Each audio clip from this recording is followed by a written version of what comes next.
Olá, eu sou o pastor Ronaldo Vasconcelos, sou pastor da primeira igreja presbiteriana de Casa Caiada e quero dar as boas-vindas para você, minha irmã, nesse congresso Não Te Assombres. São tempos difíceis, são tempos de temor, mas nosso objetivo é poder trazer para você nesse tempo encorajamento através da palavra do Senhor. São boas palestras, bons temas para que você possa ser edificada. E esse tema, Não Te Assombres, é trazido a partir do livro de Isaías, o capítulo 41, versículo 10, que diz o seguinte: Não temas, porque eu sou contigo. Não te assombres, porque eu sou o teu Deus. Eu te fortaleço e te ajudo, e te sustento com a minha destra fiel. Eu sou uma daquelas pessoas que gosta de filme de terror. Talvez você não goste muito. Quando minha esposa casou comigo, Hendrika, nós inicialmente tínhamos essa dificuldade. Ela também não gostava tanto assim. Mas aí com o tempo ela foi se adaptando, foi começando a gostar. E sabe por que eu gosto de filme de terror? É porque não é real. É porque o medo que eu tenho ao assistir um filme de terror, no escuro, aquela música, aquela cena, aquele suspense, tudo está controlado. Mas se eu sair de casa e eu ver lá longe alguma pessoa que me pareça estranha e que por algum motivo eu pense que ela pode vir oferecer algum tipo de mal para mim, meu coração palpita e eu perco a noção. O que farei da minha vida? Quando nós encontramos aqui esse texto, o profeta Isaías está encorajando o povo de Deus. Está trazendo lembranças importantes para o povo de Deus. E aqui eles são encorajados a perceber que diante dos temores, diante das situações mais terríveis que possam vir contra nós, nós somos chamados a não nos assombrar. A não termos aquele medo paralisante como um filme de terror, lembra? Quando aquela pessoa está correndo e ela toma um susto tão grande e você grita: corre, corre, corre! Ela não corre. Ela está assombrada. Você é chamada, minha irmã, hoje, a não se assombrar. Por quê? Porque Deus está contigo. O motivo de nós não nos assombrarmos, o motivo do nosso temor não nos paralisar, não é porque as coisas vão bem, porque realmente as coisas estão difíceis. Não é nem mesmo porque nós sabemos quando as coisas vão melhorar, porque nós não sabemos. Mas é porque nós temos um Deus maravilhoso, um Deus soberano que fortalece a tua vida. E Ele garante com a sua fidelidade que te sustenta. Não te assombres. Esse é o tema. Nós somos chamados hoje a olhar para esse mundo à nossa volta e sabermos que é real, mas Ele tem controle. Deus tem tudo dentro dos seus limites, dentro da sua vontade. E você pode confiar na vontade desse diretor. O filme não é de terror. O filme é de romance. Mas não é aquele romance pastelão. Eu sei, talvez você goste. Mas aquele romance belo, maravilhoso. Com toques de drama, um pouco de suspense, mas com um final feliz, maravilhoso. Onde a noiva encontra-se com o seu noivo, Jesus. Sim, você vai se encontrar com o seu noivo. Pode não ser hoje, nem mesmo amanhã. Ele sabe quando será. Mas você pode estar certa, minha irmã. Ele vem. E essa é a nossa esperança. Essa história está nas mãos do Senhor. A sua história está nas mãos do Senhor. Você pode ter a certeza que durante essa semana você será edificada. Você receberá do Senhor instrução pela sua palavra Irmãs e irmãos estarão trazendo da parte de Deus mensagens de encorajamento, reflexões para o teu coração. Guarde esse tempo, guarde essa semana, dedique-se. Existem algumas demandas relacionadas a tanto assistir os vídeos, quanto também a participar de algumas outras tarefas. Tudo isso, faça para a glória do Senhor. Faça para a sua edificação. Não se assombres. O nosso Senhor tem tudo em suas mãos. E a mão dele é bondosa. Deus te abençoe. Bom dia, irmãs. Meu nome é Priscila Duarte e, em primeiro lugar, eu queria agradecer pela oportunidade de participar desse congresso tão maravilhoso, Não Te Assombres, e falar sobre um tema que tem realmente abalado tantos corações nos dias de hoje. Eu queria te dizer que eu já orei por você, orei por cada uma de vocês que vai ouvir essa mensagem, para que o Senhor fale ao seu coração, para que eu seja um instrumento de Deus na sua vida. E que o Senhor nos conduza nesses momentos para que o nome dele seja exaltado aqui durante esse tempo que nós vamos passar juntas. Nós vamos falar sobre ansiedade. Temos ouvido muito falar sobre ansiedade, porque a ansiedade é um assunto que é considerado hoje o mal do século. Muitos consideram a ansiedade como uma doença. A medicina considera a ansiedade como uma doença. A ansiedade acomete pessoas de todas as idades, jovens, crianças, adultos, e todas nós, em algum nível maior ou menor, lidamos também com a ansiedade. Existe uma música antiga, uma música popular que diz o seguinte: Don't worry, be happy. Não se preocupe, seja feliz. Esse é o conselho dessa canção que é tão antiga. Mas para pessoas que lutam contra a ansiedade, esse é um conselho muito simplista. É muito mais fácil eu dizer não se preocupe, seja feliz, do que realmente eu praticar essa verdade, essa fala que eu estou dizendo.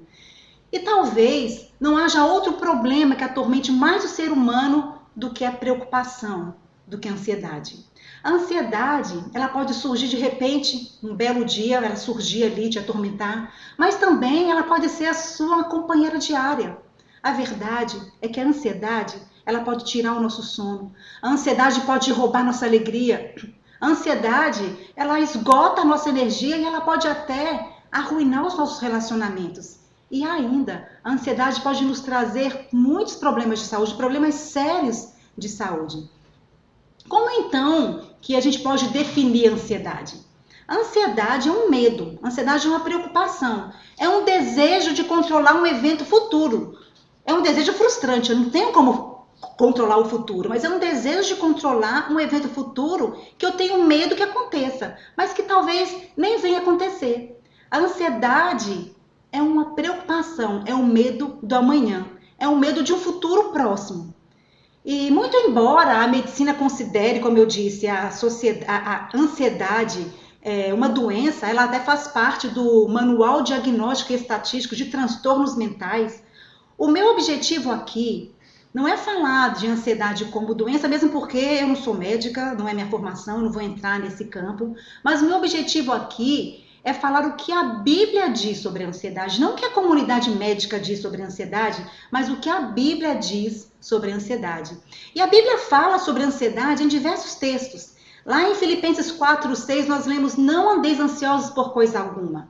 Em 1 Pedro 5:7 nós lemos: lançando sobre ele toda a vossa ansiedade, porque ele tem cuidado de vós. João também fala lá no capítulo 14, versículo 1, não se turbe o vosso coração, credes em Deus, credes também em mim. E tantos outros, tantos salmos que falam a respeito da ansiedade, a respeito da preocupação.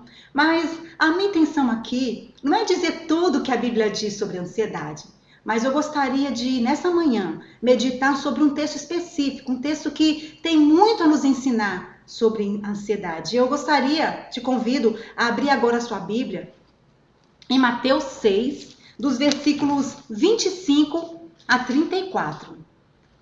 Vamos ler juntas esse texto? Esse texto diz o seguinte: por isso vos digo, não andeis ansiosos pela vossa vida, quanto ao que haveis de comer ou beber, nem pelo vosso corpo, quanto ao que haveis de vestir. Não é a vida mais do que o alimento e o corpo mais do que as vestes? Observai as aves do céu, não semeiam, não colhem, nem ajuntam em celeiros. Contudo, vosso Pai Celeste as sustenta. Porventura, não valeis vós muito mais do que as aves? Qual de vós, por ansioso que esteja, pode acrescentar um côvado ao curso da sua vida? E por que andais ansiosos quanto ao vestuário? Considerai como crescem os lírios do campo. Eles não trabalham nem fiam. Eu, contudo, vos afirmo que nem Salomão, em toda a sua glória, se vestiu como qualquer deles. Ora, se Deus veste assim a erva do campo, que hoje existe e amanhã é lançada ao forno, quanto mais vós outros, homens de pequena fé. Portanto, não vos inquieteis dizendo que comeremos, que beberemos ou com que nos vestiremos, porque os gentios é que procuram todas essas coisas. Pois vosso Pai Celeste, sabe que necessitais de todas elas. Buscai em primeiro lugar o seu reino e a sua justiça, e todas essas coisas vos serão acrescentadas. Portanto, não vos inquieteis com o dia de amanhã, pois o amanhã trará os seus cuidados. Basta a cada dia o seu próprio mal. Vamos orar? Senhor, te louvamos, ó Pai, pela tua palavra que foi lida, ó Deus. Ó Pai, rogamos ao Senhor que o Senhor ilumine a nossa mente, que o Senhor prepare o nosso coração, para que possamos entender, Senhor, e acolher a tua palavra, porque a tua palavra liberta. Que nós sejamos, ó Pai, penetradas pela sua palavra e transformadas pela tua palavra. Em nome de Jesus, ó Pai, eu te peço por cada mulher que está assistindo esse vídeo agora, que o Senhor toque no seu coração, que o Senhor a transforme, que o Senhor, ó Deus, cuide de cada uma de suas necessidades, que o Senhor leve os seus pensamentos, ó Pai, para a tua palavra, e assim a sua vida possa ser transformada pelo poder do teu Santo Espírito. Em nome de Jesus. Amém. Nesse texto que nós lemos, Mateus 6, 25 a 34, Jesus adverte os seus discípulos contra a ansiedade por 3 vezes. No versículo 25 ele diz, não andeis ansiosos. No versículo 31 ele diz, não vos inquieteis. No versículo 34 ele fala mais uma vez, não vos inquieteis. E é uma exortação, é uma ordem. A gente vê que esses verbos aqui eles estão no imperativo. E o apóstolo Paulo repete também essa proibição lá em Filipenses 4. Paulo fala lá, não andeis ansiosos por coisa alguma. E quando a Bíblia traz um verbo no imperativo, ela está trazendo uma ordem. Ansiedade, então, de acordo com a Bíblia, é pecado. Mas para todas nós, a ansiedade é um dos pecados mais comuns da vida diária. Tanto é que na maioria das vezes nós nem percebemos que estamos pecando. Tem um livro de Jerry Bridges, esse livro chama Pecados Intocáveis. E ele lista ali uma série de pecados, fofoca, inveja, glutonaria. E ele lista também a ansiedade como um pecado intocável. Pecado intocável, ele quer dizer porque é um pecado tão comum que os crentes nem tocam desse tipo de pecado. Os crentes nem consideram isso como pecado, não se arrependem diante de Deus por conta disso. É um pecado que já faz parte do dia a dia, que ninguém nem toca nele. Ninguém nem fala nele e quase ninguém reconhece que se trata realmente de um pecado. Mas saber que a ansiedade é pecado, eu falar aqui para você que a ansiedade é pecado, não deve te desencorajar, não deve nos desencorajar. Muito pelo contrário, há esperança para a ansiedade justamente por se tratar de um pecado. Jesus Cristo, ele veio ao mundo para salvar pecadores como eu e como você. Então essa é uma notícia boa, porque por ser pecado, a ansiedade é um problema que tem solução. A ansiedade é um problema que tem solução pela graça de Deus, pelo Espírito Santo. Deus nos dá o que nós precisamos para lutar contra a ansiedade. Então, o que nós devemos fazer com a nossa ansiedade? Como lidar com a ansiedade quando ela surge? Irmãs, nós podemos nos alegrar, porque a Bíblia, a palavra viva de Deus, tem respostas e tem solução para esse problema. Deus nunca jamais permitirá algo, Deus nunca nos pedirá algo que nós não possamos fazer pela sua graça. Agostinho dizia o seguinte: Deus dá aquilo que ordena, ou seja, ele nos pede, e aquilo que ele nos pede, ele mesmo nos capacita para fazer. E o apóstolo Pedro, ele diz isso de uma forma belíssima na sua carta. Ele fala o seguinte, lá em 2 Pedro 1,3: visto como, pelo seu divino poder, nos têm sido doadas todas as coisas que conduzem à vida e à piedade. O Senhor, nosso Deus maravilhoso, ele nos dá todas as coisas que precisamos para nos conduzir à vida e à piedade. E como cristãs, como filhas de Deus, nós temos a Bíblia para nos ensinar a lidar com a ansiedade. O próprio Deus, ele garante ajuda e esperança para pessoas ansiosas. E mais, irmãs, nessa passagem aqui que nós vemos de Mateus 6, o fato de Jesus estar se dirigindo aos seus discípulos indica que os crentes em Cristo podem, e eles lutam sim com a ansiedade. E nós, filhas de Deus, ficamos sim ansiosas. E Deus sabe disso, Ele quer nos libertar da ansiedade. Deus quer que vivamos uma vida de perfeita confiança nele. E as palavras de Jesus aqui nesse texto, elas transbordam de esperança para nós. Então vamos ao que Jesus disse aqui para os seus discípulos sobre a ansiedade. Em primeiro lugar, a ansiedade é idolatria. Nós podemos ver nos versículos 19 a 24, Jesus diz que a ansiedade é idolatria. E o que é idolatria? Idolatria é adorar alguém ou alguma coisa que não o Deus vivo e verdadeiro. Idolatria, irmãs, é nos apegarmos de coração a algum salvador, a algum refúgio falso. Idolatria é exaltar os nossos desejos pessoais acima do Senhor e servir a algum outro Senhor que não é o Deus, o nosso Senhor verdadeiro. Então, a ansiedade, ela revela a idolatria do coração. No versículo 25, Jesus diz: por isso vos digo, não andeis ansiosos. E essa expressão, então, por isso, ela nos leva de volta aos versículos 19 a 24 e mostra como a idolatria compete com Deus de três maneiras. Primeiro, a ansiedade revela que buscamos e confiamos em tesouros que competem com Deus. Nos versículos 19 a 21, Jesus diz: não devemos acumular tesouro onde a traça e a ferrugem corrói. Mas ele diz que nós devemos acumular tesouro no céu, onde a traça e a ferrugem não podem corroer, nem ladrões podem roubar. E aí, Jesus diz o seguinte: onde está o seu tesouro, aí estará também o seu coração. As coisas que nos são muito caras, as coisas que são muito preciosas para nós, elas acabam controlando a nossa mente, elas acabam controlando as nossas ações. Aquilo que valorizamos em extremo, aquilo governa a nossa vida. Eu me lembrei do filme O Senhor dos Anéis, aquele anel, lembra o anel que os dois carregavam?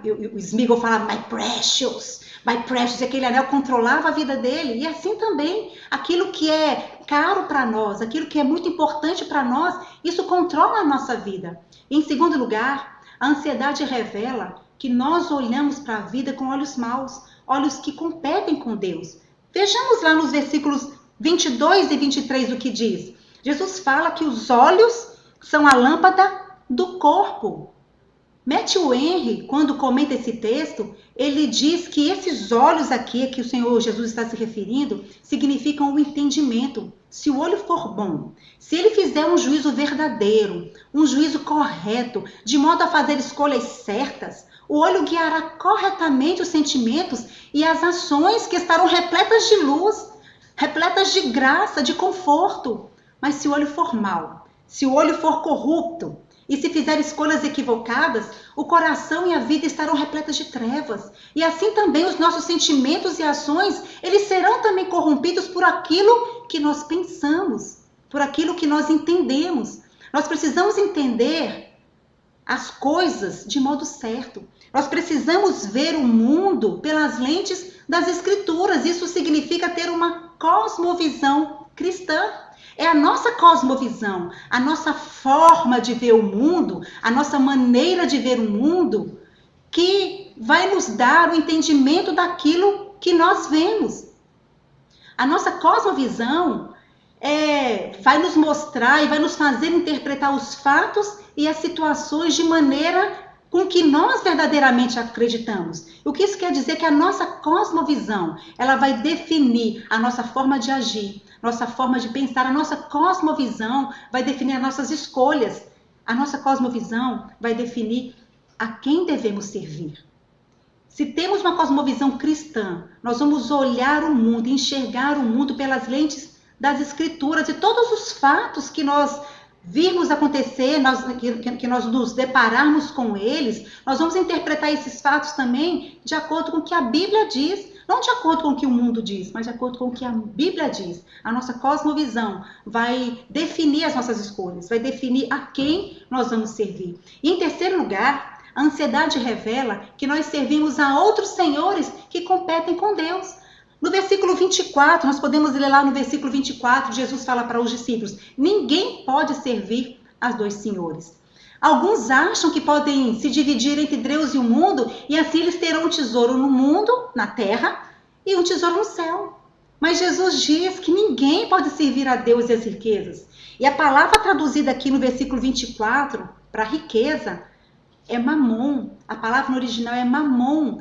Mamon é o Deus da riqueza.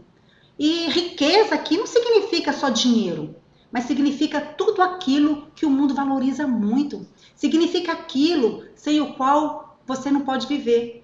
E se alguém te perguntar agora, sem o que você não pode viver? Se a sua resposta for alguma coisa diferente de Deus, esse é o seu mamon. Esse é o seu Deus. Esse é para quem você vive. Para algumas de nós, pode ser o dinheiro, sim, pode ser a riqueza desse mundo. Para outras, o nosso mamon pode ser o descanso, a tranquilidade, o sono. Para outras ainda, pode ser o poder, o reconhecimento, a segurança. Para outras de nós, pode ser a família, pode ser os filhos, pode ser o casamento, pode ser o emprego, a carreira. Mas Jesus disse aqui para os discípulos que não podemos amar a Deus e a mamon.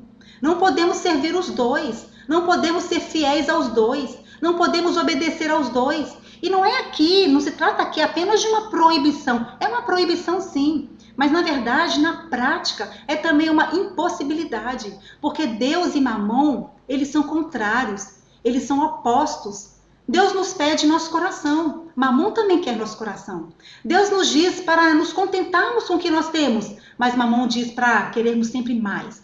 Tudo quanto pudermos ter. Deus diz para sermos generosas, mas mamon diz para guardarmos tudo para nós mesmas.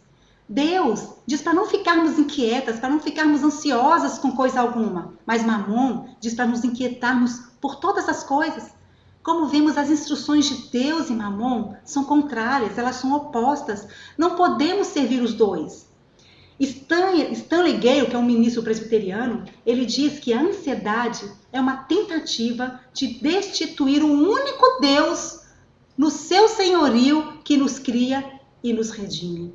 A ansiedade é uma tentativa de destruir o único Deus que no seu senhorio nos cria e nos redime. E como nós temos a tendência de tirar o Senhor que nos criou, o Senhor que pode nos redimir, o único Senhor que é capaz de nos redimir, de tirá-lo do trono e colocar no lugar dele coisas passageiras.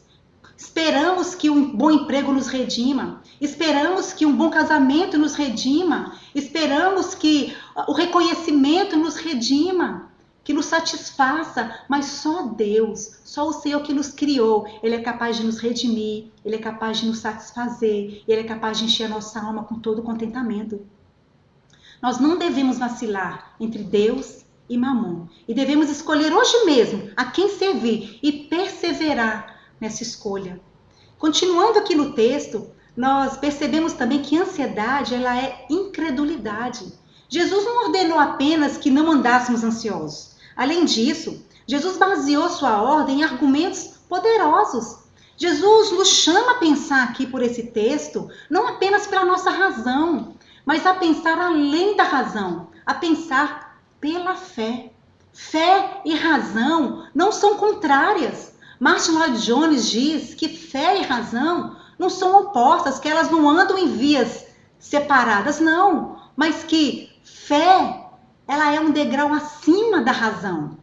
E só por uma fé ativa, só por uma fé prática, que nós podemos vencer a ansiedade. E aí no versículo 25, nós temos esse primeiro argumento de Jesus, esse primeiro argumento poderoso, conciso de Jesus. Ele fala o seguinte no versículo 25: não é a vida mais que o alimento e o corpo mais do que as vestes? Aqui, Jesus começa do maior para o menor. A vida é uma bênção maior que a nossa subsistência. A vida é uma bênção maior que o nosso alimento. Se o Senhor deu a vida, se o Senhor deu o corpo, Ele dará também o sustento. E duvidar disso é duvidar da providência de Deus. O sustento divino, ele está amarrado ao conceito bíblico de criação. As primeiras palavras da Bíblia, lá em Gênesis 1:1, diz o seguinte: no princípio criou Deus os céus e a terra. E no livro Mão Invisível, R.C. Sproul, comentando esse texto, ele diz que essa palavra hebraica, criar, é bará. E embutida nesse conceito de bará está a noção de sustentação. Aquilo que Deus cria, Ele sustenta. Ele não apenas traz as coisas do nada à existência, mas Ele as preserva em existência. Ele as sustenta. E o autor de Hebreus escreve que Deus sustenta todas as coisas pela palavra do seu poder. Ansiedade, irmãs, é duvidar da providência de Deus. E a Confissão de Fé de Westminster define providência de uma maneira maravilhosa. Eu gostaria de ler aqui com vocês o que a Confissão de Fé de Westminster diz. Pela muito sábia providência, pela sua muito sábia e santa providência, segundo a sua infalível presciência e o livre e imutável conselho de sua própria vontade, Deus, o grande Criador de todas as coisas, para louvor da sua sabedoria, da sua glória, poder, justiça e bondade e misericórdia, sustenta, dirige, dispõe e governa todas as criaturas, todas as ações delas, desde a maior até a menor. Sustentar sua criação não quer dizer que Deus está interessado apenas nos aspectos gerais da sua criação, mas Deus cuida detalhadamente da sua criação e Ele está envolvido com a sua criação nos mínimos detalhes. Deus é um Deus de detalhes. Ele não está interessado só no aspecto geral da nossa vida. Não, Ele está interessado nos detalhes da minha vida, nos detalhes da sua vida. E duvidar da providência de Deus é duvidar dos atributos de Deus. É duvidar da sua santidade. É duvidar do seu poder. É duvidar da sua sabedoria. Duvidar da sua bondade, da sua fidelidade. E Jesus nos ensina aqui nesse texto que nós lemos, que quando nós estamos ansiosas, quando nós estamos preocupadas, nós estamos duvidando do caráter do próprio Deus. Vejamos lá o versículo 26, diz o seguinte: observai as aves do céu, considerai como crescem os lírios do campo. E aqui o Senhor Jesus, ele faz o contrário. Ele argumenta do menor para o maior. Olhe para as aves do céu e aprenda a confiar no Deus poderoso, aprenda a confiar em Deus quanto ao seu mantimento. E aí eu fico imaginando Jesus, quando a gente aqui na cidade grande, hoje em dia, a gente pode até olhar para o céu e nem ver muitas árvores. Mas lá naquela época, no sermão ali naquele monte, eu imagino que tinham muitas árvores ali ao redor. E Jesus fala, olhe para as aves do céu. Olhe para as aves do céu. E Ele está nos ensinando a confiar no Deus que dá o mantimento. E não se preocupe, não fique ansiosa com o que você vai comer. E Ele fala, observe a providência de Deus em relação às aves. Olhe para elas, aprenda olhando para elas. Aprenda com a providência comum de Deus, com as criaturas que são inferiores a nós e a dependência dessas criaturas, de acordo com suas capacidades, dessa providência divina. Elas são alimentadas sem qualquer preocupação, sem qualquer projeto próprio. Elas não semeiam, elas não colhem, nem ajuntam em celeiros. As formigas sim fazem isso. E elas não são apresentadas também como exemplo aqui na palavra de Deus. Exemplo de prudência, como exemplo de trabalho. Mas as aves do céu não. Elas não fazem nenhuma provisão para o futuro, mas mesmo assim Todos os dias a provisão vem para elas. E Jesus diz, o vosso Pai Celeste a sustenta. Não faleis vós, muito mais do que as aves? Esse exemplo do nosso Senhor Jesus deve nos encorajar a confiar em Deus. O Senhor é mestre, é criador de todos os animais. Ele é também o nosso criador, ele é também o nosso mestre. Mas além disso, ele é o nosso Pai. E Jesus disse aqui, o vosso Pai Celeste. Ele não é o Pai das aves do céu. E mesmo assim ele a sustenta. E nós valemos muito mais do que muitos pardais. Nós somos suas filhas. E se ele alimenta os seus pássaros, quanto mais a nós. Matthew Henry, comentando esse texto, ele diz o seguinte, que se fôssemos pela fé tão despreocupadas sobre o dia de amanhã, como os pássaros, nós deveríamos cantar como eles. É a ansiedade, que é a preocupação que estraga o nosso contentamento. É a ansiedade que rouba a nossa alegria. É a ansiedade que muitas vezes silencia o nosso louvor. Mas Jesus continua, não apenas olhe para os lírios do campo, mas considere como eles crescem. Eles não trabalham, eles nem fiam, mas nem Salomão em toda a sua glória se vestiu como nenhum deles. Se Deus veste assim os lírios do campo, que hoje existe e amanhã é lançado no forno, quanto mais a vós outros. Jesus nos ensina aqui a não nos preocuparmos com o que vamos vestir, a não nos orgulharmos, nem fazer das nossas vestes o nosso adorno. Mas o apóstolo Pedro nos ensina qual deve ser o nosso adorno. Vocês se lembram? 1 Pedro? Nosso adorno, ele fala o seguinte, seja, porém, o homem interior do coração, unido ao incorruptível traje de um espírito manso e tranquilo, que é de grande valor diante de Deus. Esse deve ser nosso adorno. As roupas das quais nós muitas vezes nos orgulhamos, as roupas nas quais nós investimos tanto dinheiro, tanto tempo, elas vão perdendo brilho, elas estragam, elas caem de moda, elas se desgastam. Mas quanto à roupa necessária para nos vestir com decência, com modéstia, a roupa para nos abrigar do frio, a roupa para nos deixar confortáveis no calor, Jesus promete nos prover, ele promete aqui na sua palavra. E no versículo 30 ele diz, quanto mais a vós outros, homens de pequena fé. Jesus está nos encorajando a confiar nele. Ele está dizendo aqui, irmãs, que ansiedade é falta de fé. E ele quer que tenhamos uma fé madura, uma fé robusta. Jesus criticou a fé dos discípulos. Ele disse, homens de pequena fé. Mas uma fé grande deve ser elogiada. E Jesus elogiou a fé da mulher cananeia relatada lá em Mateus 15. Vocês lembram dessa história? Depois você pode ir lá para conferir o texto, é uma história belíssima. A Bíblia não diz o nome dessa mulher, mas quando nós lemos a história dela, nós vemos quantas virtudes são relatadas ali. Ela era persistente. Jesus nem sequer responde quando ela clama por ele e ela continua insistindo. Ela era ousada, além de não ser judia. Ela era uma mulher e naquela cultura não era permitido que mulheres falassem com homens em público, muito menos com o mestre. Ela era também humilde. Jesus chamou aquela mulher de cachorrinho e ela se humilhou diante de Jesus e disse, se eu sou um cachorrinho, até os cachorrinhos comem das migalhas que caem da mesa dos seus donos. Como vimos, essa mulher ela tinha muitas virtudes, mas uma só virtude Jesus elogiou, a sua fé. Jesus elogiou a fé dela, ele disse, ó mulher, grande é a sua fé. E foi a fé daquela mulher que Jesus elogiou. Porque fé, irmãs, é sobre Jesus. A fé é em Jesus, somente em Jesus. Mas a pequena fé, como a fé dos discípulos, que Jesus fala que homens de pequena fé, ela também não deve ser rejeitada. E Jesus, de fato, não rejeita a pequena fé. E por isso ele exortou os discípulos justamente para trabalhar na vida deles, para que a fé deles aumentasse. O que Jesus nos ensina nesse texto não é para nós ficarmos desanimadas porque nossa fé é pequena e porque nós somos ansiosos porque não temos fé, não é para nos humilhar. Mas o que Jesus nos ensina nesse texto é que se tivermos mais fé, nós seremos menos ansiosos e ele quer trabalhar a nossa fé.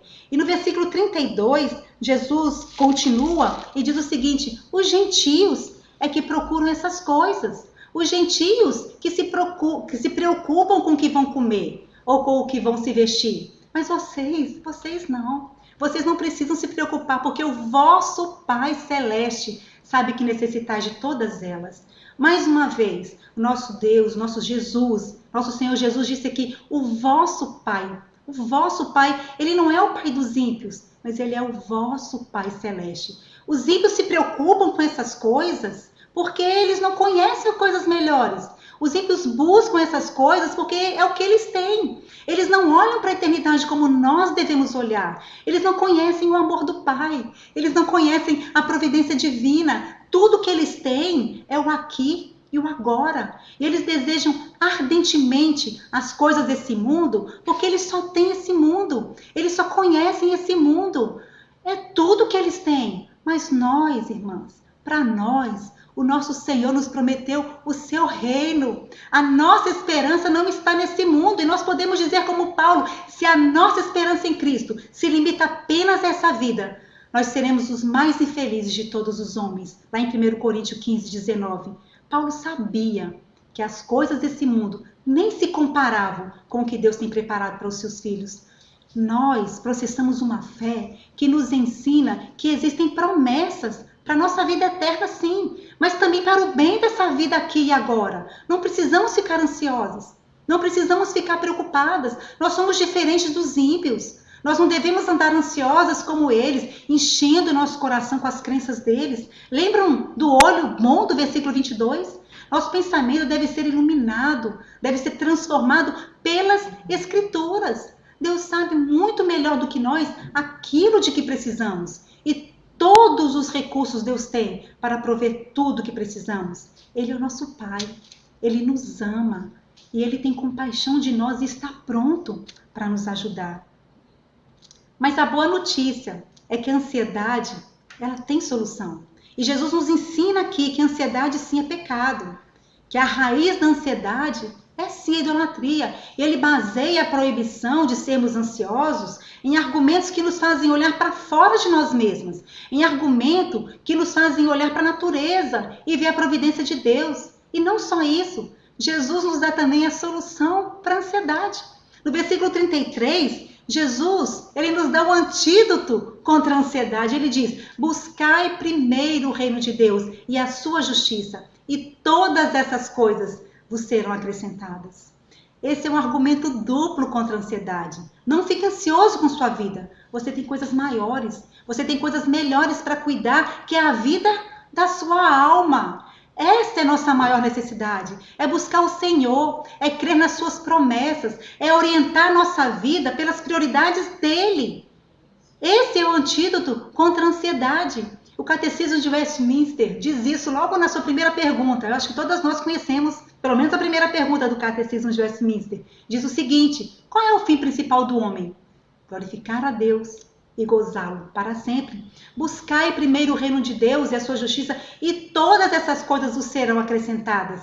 E Deus anexa aí a esse mandamento a promessa da graça e da misericórdia. Deus garante que vai lhe dar aquilo de que você realmente precisa. Não temos motivos para duvidar disso, porque aquele que não poupou o seu próprio filho, antes por todas nós o entregou, porventura não nos dará graciosamente com ele todas as coisas? Paulo nos diz isso em Romanos. Nenhuma das promessas que ele nos fez deixou de se cumprir. Nós devemos crer nisso. Ele é socorro bem presente na hora da necessidade. Ele é o Emanuel, Deus conosco. E essas garantias que Deus nos oferece devem impulsionar a nossa fé. Essas garantias devem dissipar toda a nossa ansiedade. E Jesus conclui a mensagem, o Sermão do Monte, essa parte do Sermão do Monte, a mensagem dirigida aos ansiosos, com um apelo final. Ele diz o seguinte, portanto, não vos inquieteis com o dia de amanhã, pois o amanhã trará os seus próprios cuidados. Basta a cada dia o seu próprio mal. Irmãs, Jesus disse isso há quase 2000 anos. E como isso é atual? Sobretudo nos dias que nós estamos vivendo hoje. Estamos passando por um momento de incerteza, um momento de dificuldade, que pelo menos na nossa geração não houve precedentes.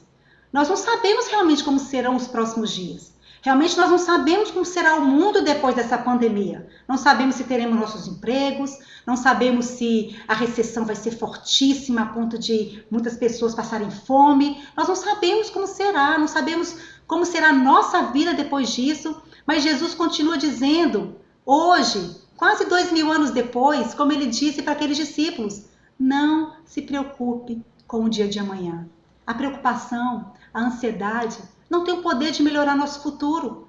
Ficando ansiosas, nós não podemos, Jesus fala aqui no texto, que ficando ansiosas, nós não podemos acrescentar um côvado à nossa existência, ou seja, nós não podemos acrescentar uma hora sequer aos nossos dias. Pelo contrário, a ansiedade, ela nos distrai de fazer aquilo que precisamos fazer hoje. A ansiedade, ela nos sobrecarrega, ela rouba a nossa força de resolver as questões de hoje. O amanhã pertence a Deus. E assim como Ele nos dá hoje a graça para enfrentarmos os problemas de hoje, amanhã Ele nos dará a graça necessária para enfrentarmos os problemas de amanhã. Eu não quero dizer com isso, Jesus também não quer dizer que não devemos ser prudentes, que não devemos ter reservas, não é isso. Mas nós não devemos ficar preocupadas, não devemos depositar a nossa confiança nas nossas reservas, na nossa poupança, nos imóveis, nas ações da Bolsa de Valores, no nosso emprego. Imagina, quem tem a confiança agora depositada na Bolsa de Valores. A Bolsa de Valores está derretendo e junto com a Bolsa de Valores, a confiança também dessa pessoa está derretendo. A nossa confiança tem que estar no Senhor.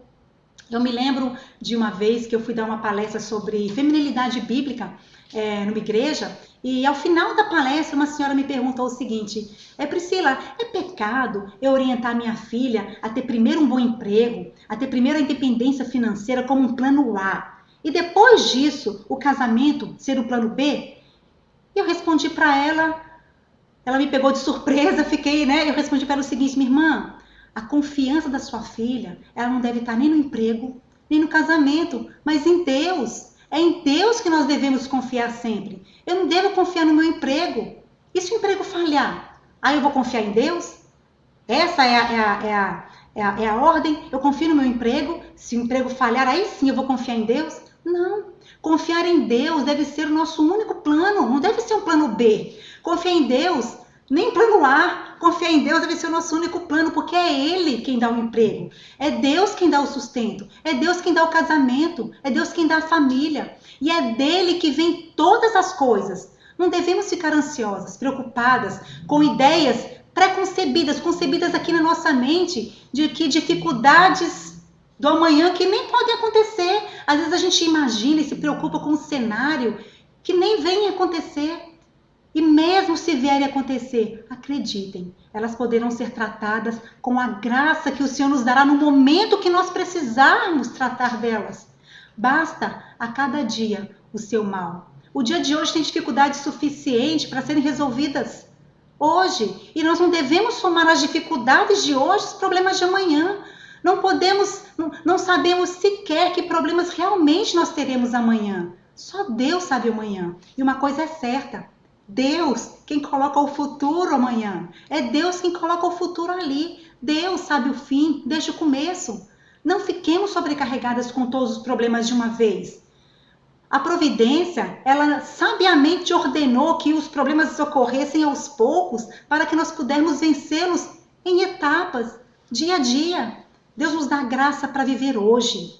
Amanhã eu posso ter várias coisas para fazer, mas eu não me preocupo com elas, porque amanhã, quando eu me acordar, Deus vai me dar graça para viver o amanhã, porque a Bíblia diz que as misericórdias do Senhor, elas se renovam a cada manhã. Eu queria partir para a conclusão.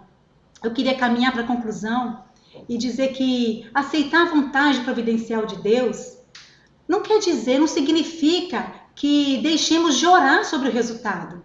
Então eu queria trazer algumas questões práticas. Paulo nos diz lá em Filipenses 4 que não devemos ficar ansiosos, mas essa ordem de Paulo, ela é acompanhada com a instrução para orarmos sobre a causa da ansiedade. E aí eu queria trazer umas aplicações práticas a respeito disso. Nós gostamos muito das doutrinas, né? Doutrina da eleição, doutrina da perseverança final dos santos, mas muitas vezes nós esquecemos da doutrina da oração. E Calvino escreveu muito mais sobre a doutrina da oração do que qualquer outra doutrina, do que qualquer outra coisa. Então o que eu queria trazer para vocês, vamos orar os salmos. Veja lá como os salmistas expressam, sem reservas, seus piores sentimentos diante de Deus. Eles expressam a sua angústia, o medo, a dor. E assim como os salmistas, nós devemos aprender a nomear a nossa ansiedade, a nomear as nossas ansiedades, a nomear diante de Deus os nossos medos, a nomear diante de Deus os nossos sentimentos. Devemos aprender com salmos a colocar diante do Senhor cada uma das nossas ansiedades, cada um dos nossos medos, de forma prática. Deus sabe, mas Ele quer ouvir de nós. Nós devemos nos achegar no nosso quarto e falar: Senhor, eu estou com medo de sair na rua. Estou com medo de sair na rua e algo ruim acontecer comigo. O Senhor diz na sua palavra que vai enviar os seus anjos para me proteger, mas eu não acredito de fato nisso. Coloque diante do Senhor os seus medos, a sua falta de fé, a sua desconfiança. Senhor, eu tenho realmente medo de pegar o Covid e morrer. Mesmo tomando todos os cuidados, eu tenho medo porque no fundo, Senhor, eu deposito a minha confiança nos meus próprios cuidados e não no Senhor. E eu sei que eu não sou capaz de proteger a mim mesma, Senhor. Senhor, eu tenho medo de perder o meu emprego, eu tenho medo que meu marido perca o emprego, de perdermos a nossa renda, de nosso salário diminuir e com essa crise eu não conseguir outro emprego. Nessa crise que a gente está vivendo, uma crise tão grave, eu tenho medo, Senhor, de não conseguir pagar minhas contas, de não conseguir sustentar meus filhos. Eu tenho medo, Senhor, porque na verdade eu confio o meu sustento na força do meu próprio braço e não na tua palavra que diz aos seus amados, Ele dá enquanto dormem. Nomeie os seus medos diante do Senhor. Nomeie cada uma de suas preocupações, cada uma de suas ansiedades, uma por uma. Falando dos seus sentimentos, por mais feios que eles sejam. O Senhor já os conhece todos, mas Ele quer que você diga a Ele. Ele quer ouvir de você. Fale com o Senhor. Derrame o seu coração diante dEle em secreto, no seu quarto, você e Ele. E Paulo continua lá em Filipenses 4, que a gente deve apresentar diante de Deus as nossas ansiedades com orações e súplicas e ações de graça. Agradeça a Deus por sua bondade, por sua fidelidade. Olha a sua volta, minha irmã. Olhe para o seu passado e agradeça ao Senhor por tudo que Ele já fez, por tudo que Ele fez por você ao longo desses anos todos. Sua salvação já é suficiente, nós não precisamos de mais nada. Não precisávamos de mais nada além da salvação, mas o Senhor, na sua misericórdia, na sua bondade, Ele tem cuidado de nós de uma forma tão maravilhosa que nos dá muito mais do que precisamos. Busque na memória as bênçãos que o Senhor já fez por você. Eu me lembro de minha passagem lá em 1 Samuel 7, depois vai lá e lê esse texto, é um texto maravilhoso, uma passagem muito conhecida por nós. Deus deu uma grande vitória ao povo de Israel contra os filisteus. E Samuel clamou ao Senhor por Israel e o Senhor lhe respondeu. Então os filisteus eles foram derrotados todos diante dos filhos de Israel. E Samuel ali pegou uma pedra e colocou aquela pedra como um memorial com o nome de Ebenezer, que quer dizer pedra de ajuda. E disse: até aqui nos ajudou o Senhor. Esse memorial que Samuel erigiu ali não serviu apenas para celebrar aquela vitória pontual, mas para que o povo, quando olhasse para aquele memorial, ele se lembrasse de que o Senhor os tinha ajudado. E assim como tinha ajudado no passado, ele ajudaria também no futuro. Toda vez que o povo estivesse passando dificuldade, se lembrasse que ele foi ajudado ali, ele saberia que o Senhor poderia ajudar no futuro também, porque o Senhor não muda. E você, minha irmã? Quais são os seus memoriais? Você também tem algum memorial? Você tem lembrança dos livramentos, das bênçãos que o Senhor bondosamente lhe tem concedido ao longo dos anos? Você pode dizer, como Samuel, Ebenezer, até aqui tem me sustentado o Senhor é meu ajudador, Ele é meu refúgio. Ele tem sustentado você, não tem mesmo? Lembre, puxe a sua memória, faça como o salmista no Salmo 42:5. O salmista ali, ele conversa com a sua alma, ele fala assim: por que estás abatido, a minha alma? Por que te perturbas dentro de mim? Espera em Deus, pois ainda louvarei a Ele, meu auxílio e Deus meu. O salmista sabia que podia confiar em Deus. Ele já tinha experimentado tantos livramentos, ele estava lembrando a sua alma de que ele podia confiar em Deus, de que o Senhor ia livrá-lo, de que o Senhor é o seu refúgio. Conversa também com a sua alma, assim como o salmista fez. Cante aquele hino para a sua alma. Conta as bênçãos. Conta quantas são recebidas da divina mão, uma a uma. Dize-as de uma vez e verás surpreso quanto Deus já fez. Precisamos, irmãs, lutar contra a ansiedade vivendo pela fé e colocando a nossa fé em prática. Basta saber que a ansiedade é pecado. Não basta saber que a ansiedade é um problema sério, mas nós precisamos estar dispostas a tratá-la. Não basta também conhecer a solução, que é a paz de Deus. Nós precisamos buscá-la com afinco, buscá-la com toda a nossa força. Não é porque nós ouvimos uma palestra sobre ansiedade, nós lemos textos contra a ansiedade, que nós vamos vencer a ansiedade. Não é assim. Vencer a ansiedade não é uma batalha de um dia só, mas é uma guerra que é constante. É uma guerra que dura uma vida inteira. E essa guerra, irmãs, requer que nós sejamos treinadas pelas disciplinas espirituais, pela oração, pela meditação e leitura da palavra, a batalhar pela prática constante da obediência às ordens de Deus. Nós recebemos a promessa de que, se formos fiéis em nosso treinamento, nós experimentaremos a paz de Deus, ainda nessa vida. E a paz de Deus, que excede todo entendimento, guardará o vosso coração e a vossa mente em Cristo Jesus. Paulo conclui lá em Filipenses 4:7. Nós recebemos também a promessa do auxílio de Deus quando nós nos dispomos a fazer isso.